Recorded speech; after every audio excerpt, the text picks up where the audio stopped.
So I'm final year now, which is pretty crazy to say, and I still can't quite believe it. If you haven't seen any of my videos before, my name's Olivia. I'm a medical student here in the UK, and welcome to my channel, The Dyslexic Medic. So today I thought I would give a bit of a life update and sort of thoughts on starting final year, which I started yesterday on Monday. I'm now on Tuesday. So life update, as you can see, I am somewhere different, which is very exciting. And yeah, so I moved back to London on Sunday, and I'm now in my new room, and I finished unpacking yesterday sort of evening as we had a full day of lectures. So final year. So far it feels like it's sort of gone from like 0 to 100 very, very quickly.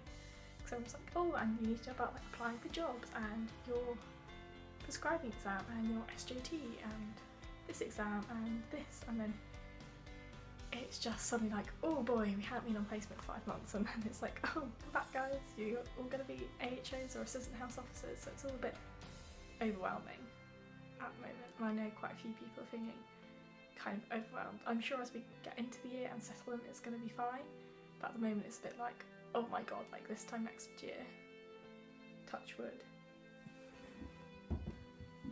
I will be a doctor.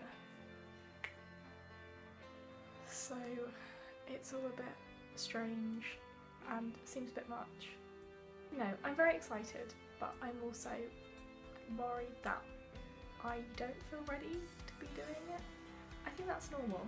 I sort of started building up my confidence when I was on obs and gynae placement and peds, which were my placements from January to March, and then we went into lockdown and we're taking off placements.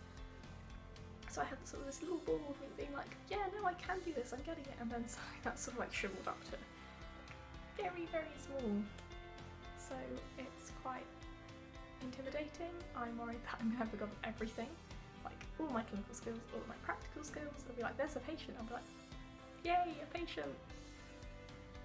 I'm sure it'll be fine, it's just me being worried, and that's normal and it's fine, and I'm just excited to be back.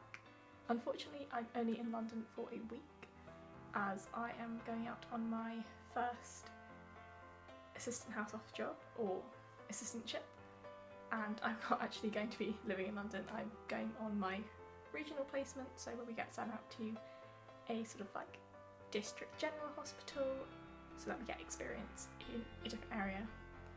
So I won't be back in London for another month after this week, which is quite sad, but I'm trying to like see people safely before I disappear again, and then from that point onwards I would be based in London most of the time, or at least I'll be back here a couple of times a week. But because my assistantship is so far away, I will not actually be around here.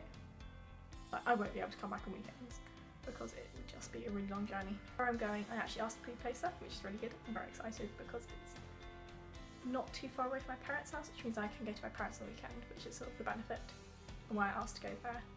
It is my first placement though, so I have just spent 5 months living with my parents. So it would be really nice to see them again, but when I was saying goodbye to my mum, my dad on Sunday, it was like, bye, see you next Sunday. But yeah, it should be really good, and yeah, I equally know the place where I'm going, as I have been there a couple of times before. So it's not like, oh my goodness, I'm going somewhere completely different and new. So yeah, that's sort of like my update. I still can't quite believe I've come here on the day I'm filming it, which is the 18th. It's 4 years to the day since I got my offer to study medicine. So it's all a bit like, I don't know, it just seems strange, but I'm very excited and a bit nervous, but should be alright. So we'll see how it goes. Anyway, that's all for now, so stay safe, wash your hands, bye for now.